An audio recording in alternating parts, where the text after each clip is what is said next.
네, 만편아님들 반갑습니다. 오래간만입니다. 오늘은 우리 구독자님 질문 주셨던 거 이제 답변하는 시간을 한번 가져보도록 하겠습니다. 제목에서 보셨을 거지만 우리는 왜 깨달아야 하는가? 우리 구독자님께서 이제 이렇게 질문을 주셨습니다. 이제 이 질문은 텅 빈 마음에 흐르는 사랑이라는 그 영상에 댓글로 올려주신 질문인데요. 이제 그때 저의 영상 이제 내용이 이 어떤 텅 빈 마음이나 이런, 그러니까 우리가 깨달음을 추구할 때 이렇게 자꾸 어떤 사유, 그러니까 생각으로 이 추구를 하게 될 수도 있기 때문에 이제 그렇게 하지 마시라. 웬만하면 이제 생각을 하지 말고 생각 자체를 내려놓으셔야 된다. 생각을 하면 할수록 이 진리에서는 점점 멀어진다. 이런 이제 내용의 이제 영상이었죠. 그러다 보니 우리 구독자님께서 이런 질문 이제 주신 거죠. 이 텅 빈 마음, 사랑을 깊이 생각하며 이해하려고 알아내려고 하지 마라고 이제 제가 말을 하니까, 하지만 그렇게라도 안 하면 왠지 내가 공부를 안 하고 있는 듯한, 그죠? 생각을 하지 말라고 하니까 그 생각을 안 하면 내가 아무것도 안 하는 것 같다. 그냥 일상생활을 그냥 아무 생각 없이 사는 것 같다. 이런 이제 느낌이 오신다는 거죠. 그 충분히 이해되지 않습니까? 그죠? 네. 공부를 하려고 하니까 하지 말라고 하는 거잖아요, 지금. 그죠? 왜 나는 지금까지 생각으로 공부를 하는 것에 너무나 익숙해져 있었는데 생각을 하지 말라니까 마치 공부를 그러면 어떻게 공부를 해야 되느냐, 이러지도 저러지도 못한다, 이제 이런 말씀이신 거죠. 그리고 이제 그 뒤에 질문이 왜 우리는 깨달아야 하는지 하는 이 원초적인 의문이 또다시 올라옵니다. 왜 성장해야 하며 왜 돌고 도는지, 그죠? 이런 의문을 한 번쯤은 가져보셨을 거예요. 왜 깨달아야 할까?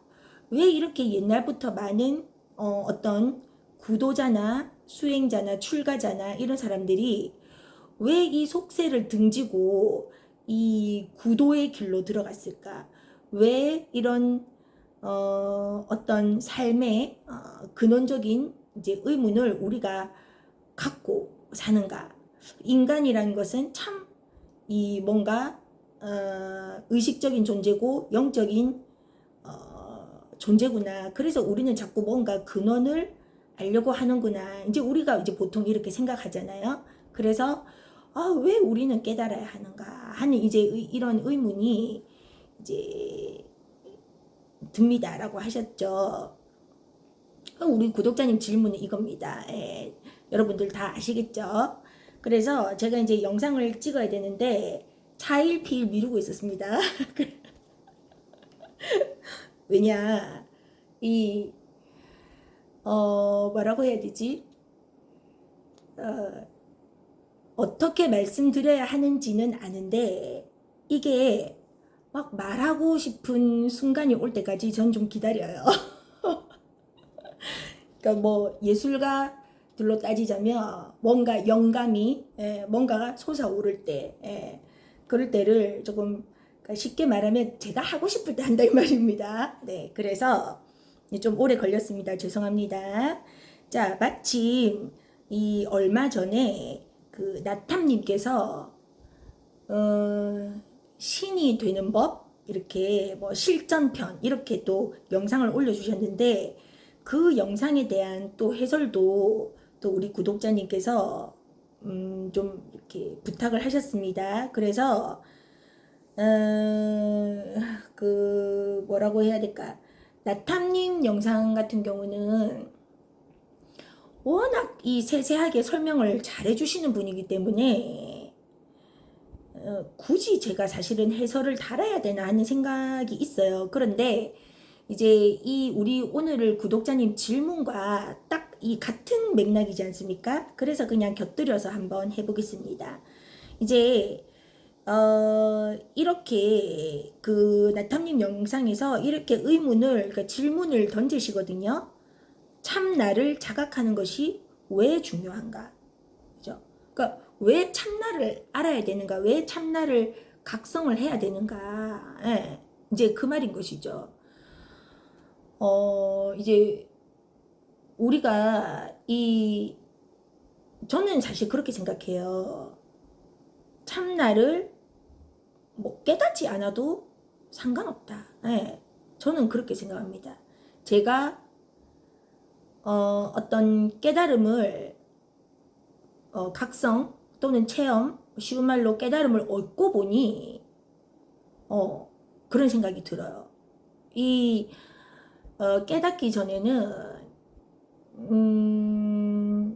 저도 굉장히 뭐랄까 갈급했었죠. 이 깨달음에 대한 그 갈망이 엄청 갈급했었는데 막상 깨닫고 보니 다를 게 없다. 예. 모르고 살아도 아무 문제가 없다. 단 이제 전제 조건이 있죠. 모르고 살아도 되는 사람. 그러니까 모르고 살아도 된다. 나는 이 삶에 만족한다 하면 모르고 살아도 아무 상관이 없다 이 말이에요. 왜? 어차피 우리는 그 전체 의식, 진리 속에서 살고 있어요. 그러니까 내가 재벌 뭐 2세 3세인데 재벌의 아들 손자인데 아들 손자 손녀인데 꼭 우리 그 뭐 아빠가 우리 부모님이 재벌이라는 것을 모르고 살아도 상관없지 않습니까? 그냥 내 삶이 행복하면 그런 거나 비슷하다 이 말이죠. 굳이 이 재벌이 굳이 내가 재벌의 아들이야, 내가 재벌의 딸이야 이렇게 생각할 필요 없이 그냥 그 삶이 그냥 편안하고 행복하면 그거를 굳이 알 필요 없잖아요. 뭐 이 비유는 조금 엉터리일 수도 있겠지만 또 다른 비유로 하자면 내가 놀이동산에 놀러를 갔는데 여기는 놀이동산이야, 뭐 왔으니까 즐겁게 놀아야 돼 하고 노는 것이 아니라 그냥 놀이동산에 갔으니까 뭐 재밌는 놀이기구도 타고 뭐 판다도 구경하고 즐기면 되잖아요. 그냥 놀이동산을 즐기면 되잖아요. 아무 문제가 없다 이 말입니다. 그래서 놀이동산 마치는 시간에 그냥 집으로 돌아가면 돼요. 그죠? 그러니까 꼭 여기는 놀이동산이야 하고 여기가 놀이동산이란 것을 깨달아야 돼. 나는 놀이동산에 있어. 뭐 이렇게 이렇게 할 필요 없다 이 말입니다. 그죠? 그런 맥락으로 제가 굳이 깨달을 필요가 없다. 그런데 이 타고나기를 이 뭔가 그런 영적인 세계를 또 궁금해하는 나는 어디서 와서 어디로 가는가 뭐 이런 것들을 궁금해하는 이 타고난 또 이 사람들이 있지 않습니까? 그런 분들은 이제 탐구를 하셔야 되겠죠. 예. 그래서 이것은 선택사항이다. 그렇기 때문에 모든 사람들이 물론 알면 알아서 나쁠 건 전혀 없죠. 예. 이 생사도 초월하고 이른바 해탈하고 또 어떤 삶에서 닥쳐오는 모든 어떤 일들을 내가 괴로움으로 받아들이지 않고 그냥 이렇게 담담하게 받아들일 수 있는 또 그런 의식 상태가 되는 것이죠. 사실은 깨달으면 훨씬 좋죠. 그죠? 좋지만 너무 깨달음에 목을 매달 필요는 없다. 네. 그래서 이제 나타님께서는 지금 이렇게 말씀하시는 거예요. 지금까지는 근데 저의 그냥 저의 그냥 뭐 생각이었고, 나탐님께서는 뭐라고 하시느냐. 이제 이렇게 비유를 하시죠.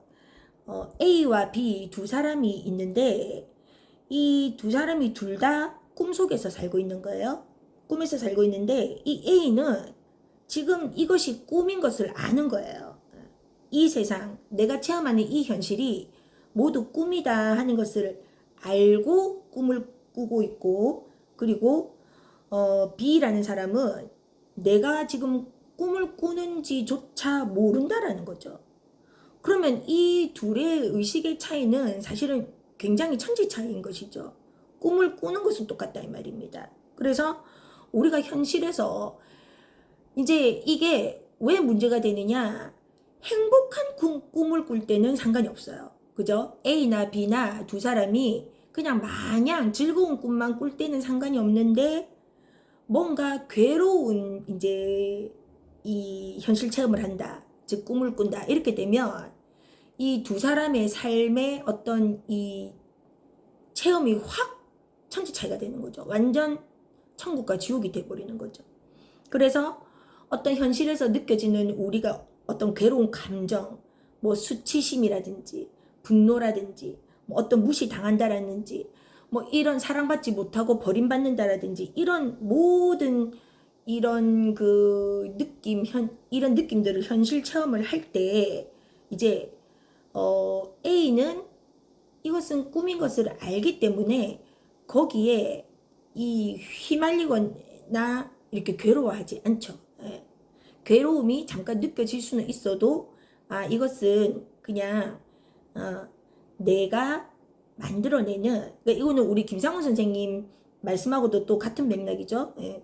그냥 내가 한쪽 면만 붙잡고 있기 때문에 내가 무시당하는 것이 싫다, 괴로운 것이 싫다, 또는 죽는 것이 싫다라는 이런 것들을 붙잡고 있기 때문에 이제 그 체험하는 것들이라는 거죠. 예. 그 A는 그것을 알고 현실 또는 꿈을 체험을 하는데 B는 그것을 모르기 때문에 그냥 그 꿈속에 푹 이렇게 잠식당하는 거죠. 의식이 잠식당해서 그냥 거기서 이제 허우적거린다 이 말입니다. 그게 이제 완전히 천지 차이인 것이에요. 똑같은 현실을 살더라도.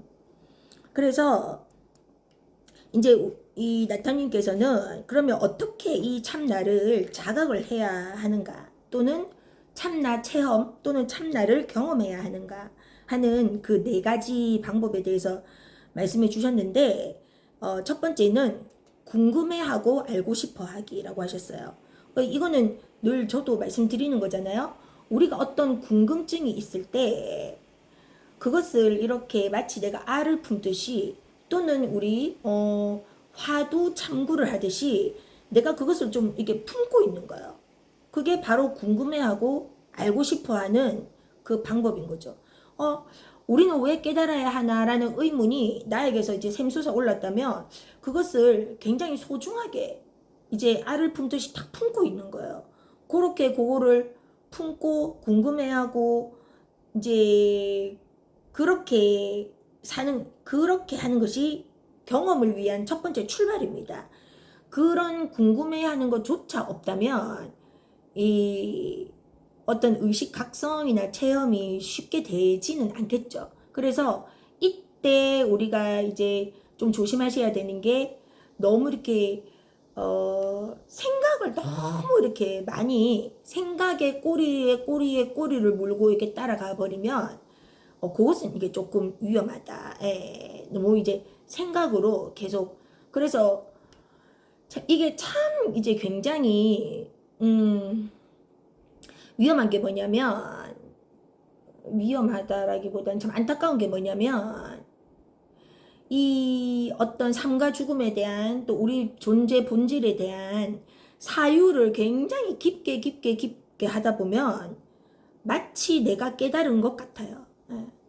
왜? 경전을 봐도 다 알겠거든요. 해석이 다 되거든요.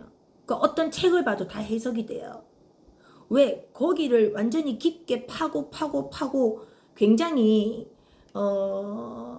심오한 그런 사유를 했기 때문에 마치 내가 깨달은 것 같은 생각이 드는 거예요. 예, 그거를 좀 조심하셔야 돼요. 그런 분들이 제가 볼 때는 엄청 많아요. 90% 이상인 것 같아요. 제가 볼 때는. 그래서 근데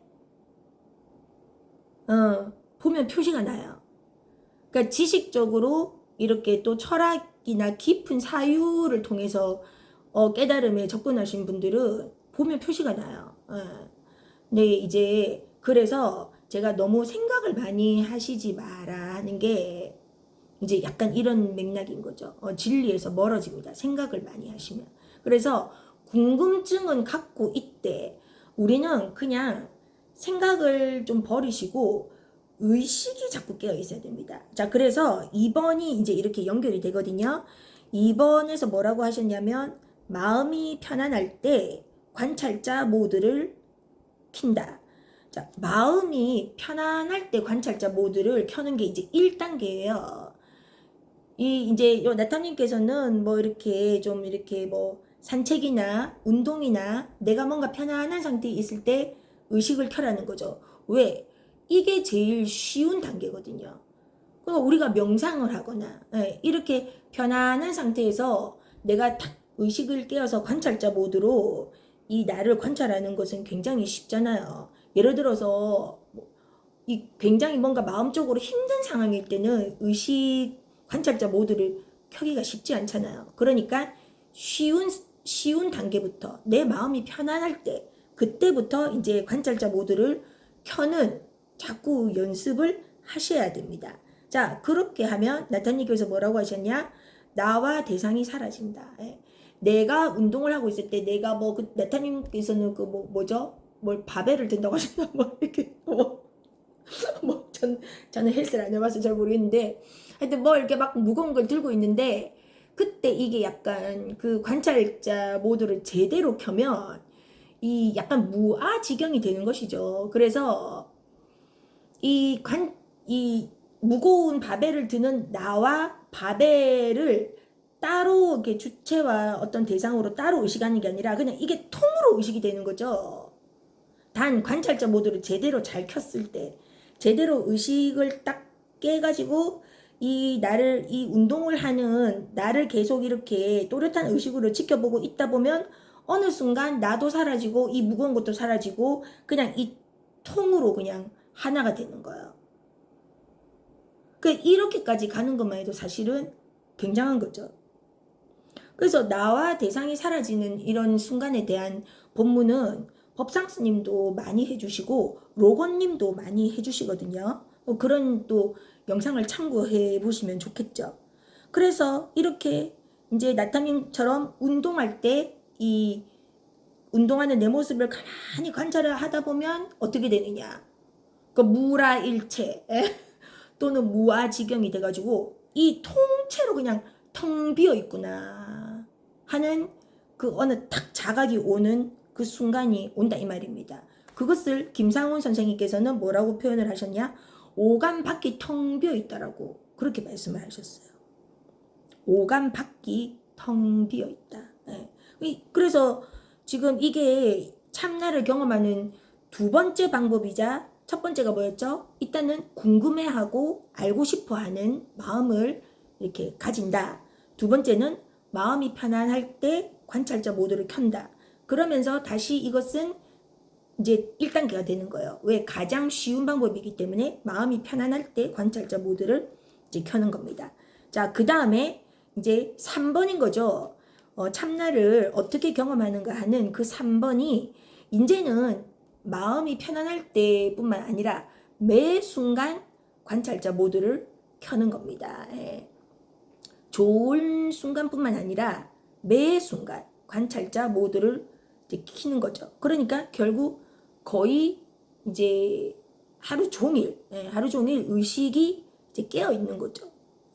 그래서 그렇게 의식이 깨어 있다 보면 우리가 어떤 음식을 먹을 때 그 음식을 느끼는 맛이라든지 또 이렇게 이 맛보는 나라든지 이런 경계가 이렇게 사라지는 거죠. 그러면서 저처럼 이렇게 지금 말을 하고 있을 때도 이 말하는 나를 관찰하다 보면 어느 순간 내가 이 말하는 나를 떠나는 거죠. 떠나서 그냥 이 참 또 표현을 어떻게 해야 될지 말하는 나를 이제 관찰을 하다 보면 이게 나다라는 생각 자체가 이제 사라지는 거야. 그 말하는 주체가 있고 말하는 행위가 있고 또 어떤 말을 하는 대상이 있고 이런 모든 주체와 객체가 사라진 채 그냥 전체가 그냥 하나로 통이되는 이제 그런 이제 순간이 오는 거죠. 그것을 매 순간 이제 관찰자 모드를 켜서 그것을 우리가 체험을 해봐야 된다라는 이런 말씀이신 거죠. 자, 그리고 네 번째, 이 네 번째가 사실은 제일 힘든 거죠. 뭐냐? 마음이 굉장히 불편할 때 관찰자 모드를 켠다. 이제 결국은 이거를 하기 위해서 이 4번을 하기 위해서 앞에 1번부터 쉬운 것부터 우리가 연습을 하는 겁니다. 마음이 불편할 때 저도 이제 최근에 마음이 굉장히 이제 불편한 어떤 그 경계가 이제 좀 여러 가지로 왔었는데 이제 이렇게 우리가 이 경계가 이렇게 오면 살아있는 한 우리가 현실 체험을 하는 한 경계는 계속 옵니다. 제가 늘 말씀드리잖아요. 우리가 깨달음을 얻었다 해서 슬프지도 않고 기쁘지도 않고 뭐 배고프지도 않고 춥지도 않고 덥지도 않냐? 아니란 말이죠. 늘 우리는 현실 체험을 한단 말이죠. 자, 이럴 때 우리가 이제 불편할 때, 힘들 때, 괴로울 때 이때 우리가 관찰자 모드를 켜야 되는데 자, 이 4번은요. 이 앞에 2번 마음이 편안할 때 관찰자 모드 켜기가 제대로 되지 않으면 4번은 절대 하실 수가 없어요. 이거는 제 경험이기 때문에 장담할 수 있습니다. 아니 편안할 때도 이 의식 깨기가 안 되는데 이 힘들 때 괴로울 때 의식 깨기가 되겠습니까? 안 된단 말이에요. 그러니까 쉬운 단계부터 연습을 하셔야 됩니다. 자, 이렇게 4번 마음이 불편할 때 관찰자 모드를 이렇게 켜면 결국은 어떻게 되느냐? 경계가 사라지고 이런 어떤 감정에 휘말리지 않고 그런 감정에 어떤 끌려다니지 않으면서 뭔가 의식으로서 내가 이제 나 자신과 이 상황을 우리가 관찰할 수 있는 그 관찰자가 되는 거예요. 나탐님께서는 인식이 사라진다고 하셨어요. 나라는 아바타가 사라진다. 그리고 그냥 오로지 그냥 존재함만 있다. 존재함. 예. 그렇게까지 가시면 이 나탐님께서 말씀하시는 참나를 자각하는 것이 이제 되는 거예요. 이렇게 하다 보면 저는 여기서 또 덧붙이고 싶은 말씀이 이런 식으로 우리가 이 단계적인 수행을 해 나가다 보면 어느 날 이렇게 제가 항상 말씀드렸죠. 수행은 내가 이렇게 어디서 획득하고 성취하는 것이 아니거든요. 내가 100만큼 했다고 해서 그 100만큼 주어지는 게 아니고 이렇게 하다 보면 그냥 내 안에서 저절로 이렇게 탁 어느 날 마치 선물처럼 선물이라서 바깥에서 오는 선물이 아니라 내 속에서 스스로 이렇게 탁 깨어나는 뭔가 터져 나오는 그런 이제 선물처럼 어느 날 이게 오는 거예요. 그 인식이 사라지는 그 경험이 이제 오는 것이죠. 그러면 이제 또 그때부터 또 새로운 시작이에요. 그것이 또 다가 아니고 어쨌든 여기까지는 나의 노력이 어느 정도는 필요하다. 그리고 또 가능하다. 제대로만 하신다면. 그렇기 때문에 나탐님께서도 계속 이런 영상을 신이 되는 법이라는 이런 이 발칙한 제목으로 발칙하다는 것이 나쁘다는 것이 아닙니다. 이런 제목으로 영상을 올리실 때는 그만큼 나타님께서도 쉽게 표현하자면 자신이 있으시다는 말씀이죠. 본인이 그런 식으로 하셨고, 예. 저 역시 이런 단계를 거쳤습니다. 예. 산 증인이에요, 제가. 저 역시 이런 단계를 거쳐서 또 거울 명상도 곁들여서 했죠. 거쳐서 어느 날 마치 선물처럼 이 깨어난 것이기 때문에 우리 맘편한님들도 충분히 하실 수가 있습니다. 자, 우리가 아까 제가 놀이동산을 좀 비유로 말씀을 드렸는데 잠시만, 제가 메모해 놓은 게 있어서 잠시만요. 네. 이제 여기까지는 이 나탐님의 영상을 제가 이제 말씀을 드린 거고, 제 얘기로 이제 또 말씀을 드리자면, 이제 우리는 왜 깨달아야 하는가, 왜 깨달아야 하는가라는 의문에 대한 이 답을, 그러니까 이 답이라는 게 답이라서 답이 아닙니다. 이게 정답이에요 해서 드리는 말씀이 아니고, 그래도 제가 도움이 되기 위해서 말씀을 드리자면, 이 세상이 우리가 이게 깨닫고 보면 공이지 않습니까? 공이거든요. 네. 불교에서 말하는 그 공이에요. 비일공자예요. 그러면 전체가 이 모든 것이 다 비어 있는데 비어서 아무것도 없느냐? 그건 아니죠. 그래서 우리가 공적 영지라고 하지 않습니까? 예. 텅 비어 있으나 그 신령한 알미 있다는 거예요. 예.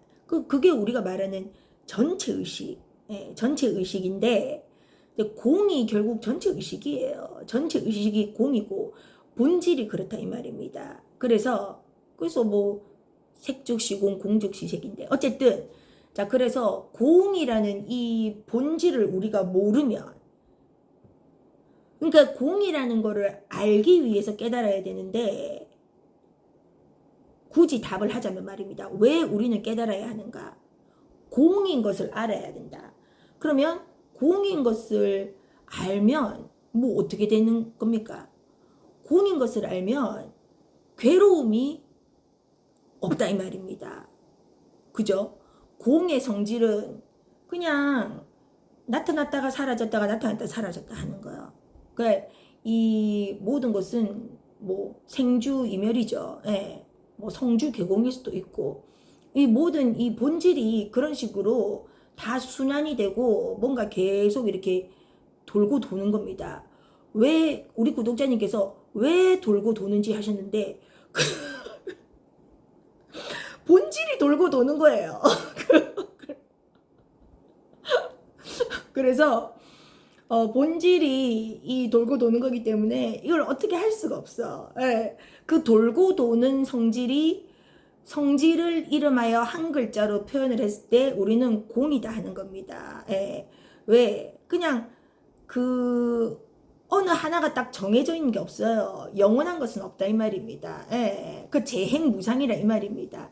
그래서 이 본질이 돌고 도는데, 그러면 우리가 이 공인데 우리가 이렇게 지금 삶을 체험하고 있잖아요. 그러면 이 삶을 체험하는 것은, 삶을 체험하는 메커니즘이 뭐냐? 상대적인 거예요. 늘 김상훈 선생님께서 말씀하시는 짝이 되는 생각. 어젠가 그저께도 영상 하나 올라왔죠. 제목이 뭐 반쪽 뭐였는데, 그죠? 제목이. 예. 그 영상도 참 내용이 좋더라고요. 자, 그래서 이렇게 우리 이 도는, 그러니까 공의 이 성질이 공의 성질이 돌고 돈다 하긴 조금 그렇다, 그죠? 예. 공을 바탕으로 계속 돌고 이제 도는 이 순환하는 이런 현상계, 상대계에서 우리가 이렇게 삶을 체험하고 있기 때문에 있는데, 그 삶을 체험하는 메커니즘이 상대성이다. 이제 반쪽짜리 생각이다 이 말이에요. 그래서 이 지금 이 말하고 있는 소형, 이 소형을 나와 동일시하며, 그러니까 전체 의식으로서의 나와 동일시 해버리면, 그러니까 이 아바타를 나와 동일시 해버리면 내가 뭐 간다 이런 식으로 이제 이 반쪽짜리 행동을 계속 하게 되는 거예요. 아시겠습니까? 네? 내가 간다라는 거는 뭔가가 온다라는 것에 이 반쪽이잖아요. 그러니까 상대적인 거잖아요. 그죠? 또 내가 뭐 일어선다 하면 또 뭐 앉는다라는 것에 어떤 반대되는 상대적인 어떤 행위가 되는 것이고, 그래서 김상훈 선생님께서 말씀하시는 모든 그 영상의 메시지는 딱 그거 하나예요. 우리는 그냥 상대 중에 하나만 붙잡고 있는 거다. 그러니까 너 나가 있다면 나를 붙잡고 있는 거잖아요. 그러니까 너 나가 있는데 우리는 보통 너를 붙잡진 않잖아요. 보통 나를 붙잡잖아요. 나와 동일시하잖아요.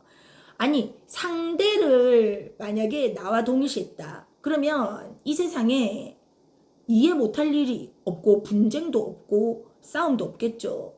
왜? 100% 너를 이해하고 너를 나와 동일시하기 때문에 이 모든 것이 그냥 다 이해가 되고 용납이 되겠죠. 근데 그런 사람이 잘 없잖아요.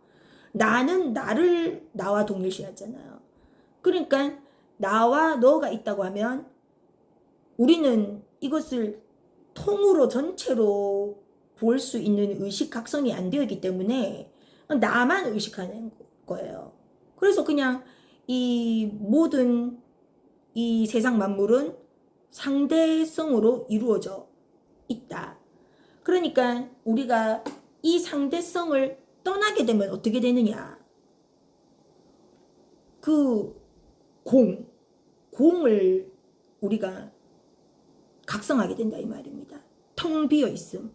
나타님께서도 말씀하셨던 나와 대상을 구별하지 않고 전체로 의식을 하면 이것이 통째로 비어 있다라고 말씀하셨잖아요. 이게 똑같은 말이에요. 공사상이에요. 공. 김상훈 선생님께서도 오감 밖은 텅 비어 있다. 그래서 텅 빈 마음이라고 늘 표현을 하시잖아요. 그게 공사상이에요. 똑같은 나탐님이나 김상훈 선생님이나 똑같은 말씀을 하시는 거예요. 그래서 우리는 이 모든 세상, 우주, 모든 만물이 일체 눈에 보이는 모든 것들이 공하다라는 것을 알기 위해서 깨달음을 추구하는 거예요. 아시겠습니까? 그래서 이제 우리가 놀이동산 가면 놀이기구 타듯이 이 반쪽 상대적인 체험을 하는 게 쉽게 표현하면 우리 놀이기구 타는 거예요. 네.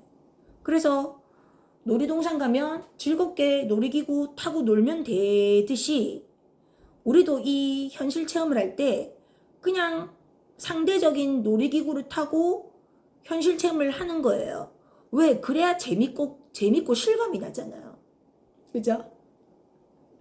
내가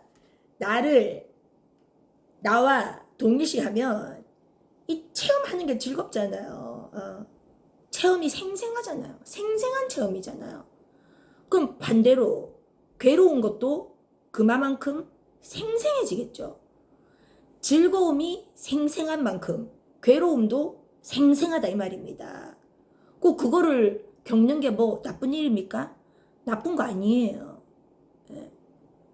근데 우리는 좋은 것은 붙잡으려고 하고 나쁜 것은 버리려고 하기 때문에 삶이 괴롭다 이 말입니다. 좋은 것도 받아들이고 나쁜 것도 받아들이면 그 삶이 뭐가 괴로워요? 그러면 깨달을 필요가 뭐가 있겠습니까? 예? 예를 들어서 나는 태어난 것도 좋고 나는 죽는 것도 좋아. 예를 들어서 그죠? 난 내일 당장 죽어도 상관없어. 이런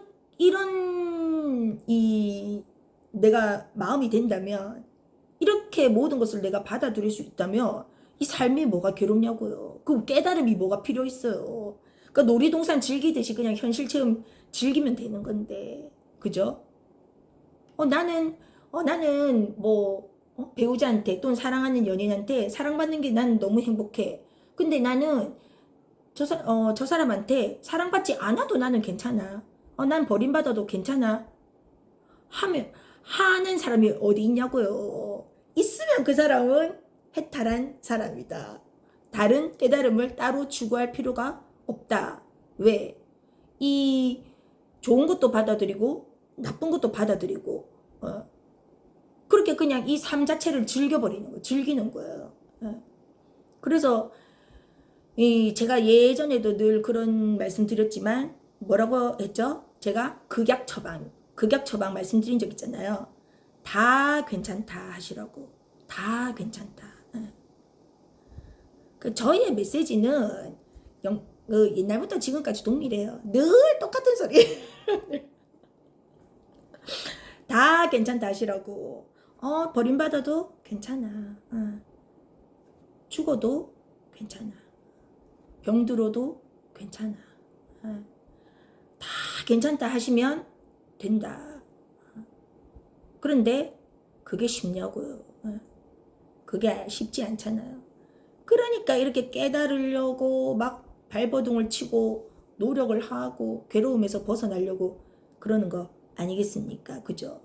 그게 나쁘다라는 것이 아니라 인간의 사람의 본질이 그럴 수밖에 없다 이 말입니다. 그렇지만 우리는 김상훈 선생님이라는 훌륭한 분이 계시고 또 나탐님도 계시고 뭐 여러 영적인 스승들이 많으시기 때문에 그냥 그분들이 말씀하시는 대로 자꾸 이렇게 따라서 살다 보면 어느 날 내 속에서 이렇게 깨달음의 그 순간이 확 내 안에서 찾아온다 이 말입니다. 아시겠죠? 네. 우리 구독자님 질문에 대한 답이 충분히 되었을지 모르겠네요. 뭐 댓글로 피드백 남겨주시면 감사하겠습니다. 안 남겨주셔도 되고.